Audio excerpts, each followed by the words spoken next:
Vidas Secas, a obra, o Vati pode me corrigir aqui, eu posso ler qualquer capítulo de Vidas Secas, né? Não necessariamente do primeiro ao último. E o filme, ele tenta construir uma história linkando esses capítulos, né? O Vidas Secas ele é um livro interessante porque ele é linear, sendo circular. Então, o Graciliano escreveu, na verdade, o primeiro capítulo que ele escreveu do Vidas Secas foi o Baleia, que é o 9. E depois ele criou em volta do Baleia. Então, na verdade, existe uma linearidade no sentido de que eles chegam à fazenda, eles vivem lá, mas são flashes, são recortes. Então, você, de fato, é como se fossem contos independentes. Você pega o Fabiano, ou você pega O Mundo Coberto de Penas, você pode ler e ok. Agora, para fazer uma narrativa cinematográfica, aí eu preciso de linearidade temporal.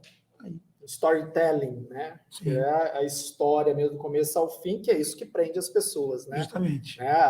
Quer prender a atenção de alguém, conte uma história, né? Nas aulas, né? Principalmente quando você dá aula para sexto ano, sétimo ano, que a galerinha tá agitada, né? Tá agitada, você entra na sala e fala assim, eu vou contar uma história.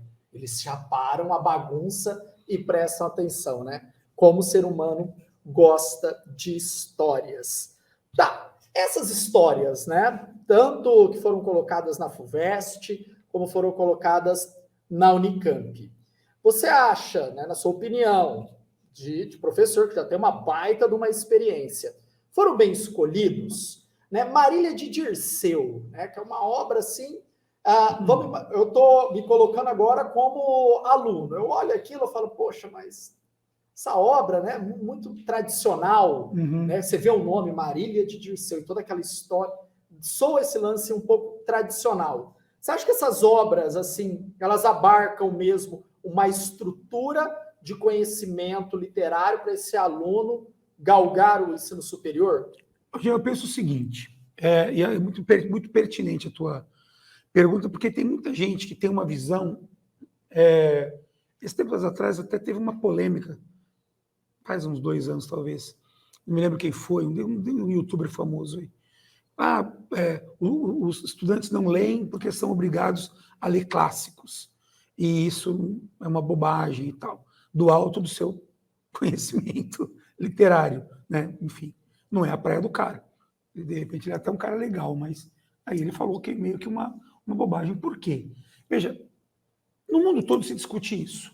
Se for na Itália, os estudantes lá do ensino médio, do liceu italiano, vão estar falando assim, pô, por quê? Né? Perché ho bisogno di leggere? Porque eu tenho que ler. E Promessi Sposi, que é um livro do romantismo lá, século XIX, desse tamanho e tal.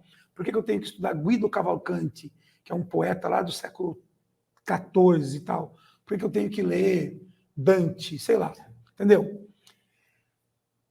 Estudar uma língua tem a ver também com estudar o seu percurso, a maneira como ela se construiu.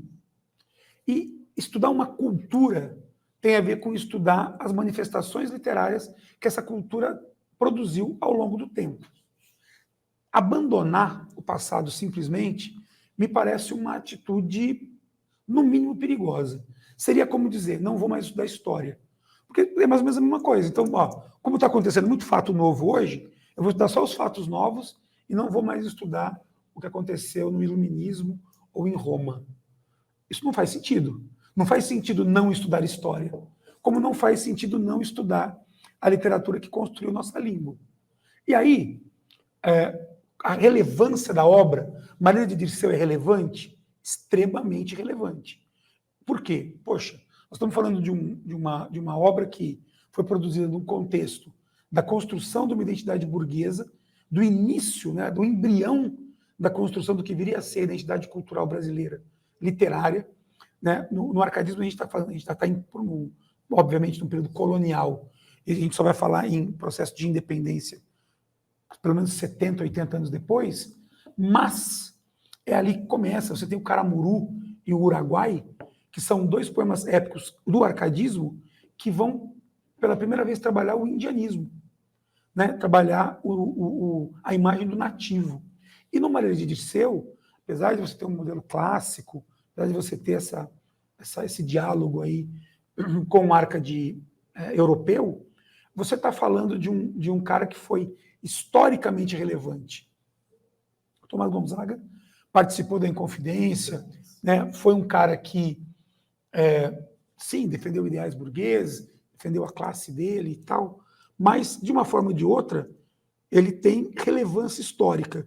Então, eu acho que só por aí a obra já se justifica para despertar o interesse pelo período, né?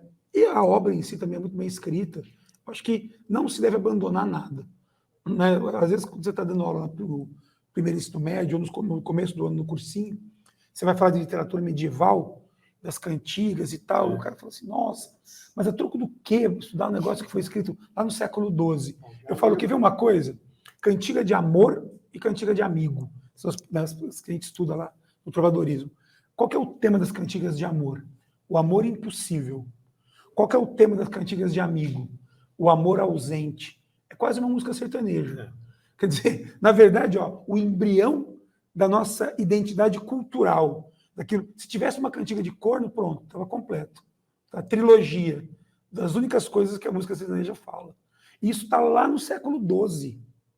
Olha que louco. Os caras não inventaram nada. Já se falava, ela não me quer, ela não gosta de mim, lá em Portugal do século XII. Já se falava, nossa, ela foi embora, lá em Portugal do século XIII, XIV. Então, fundamental.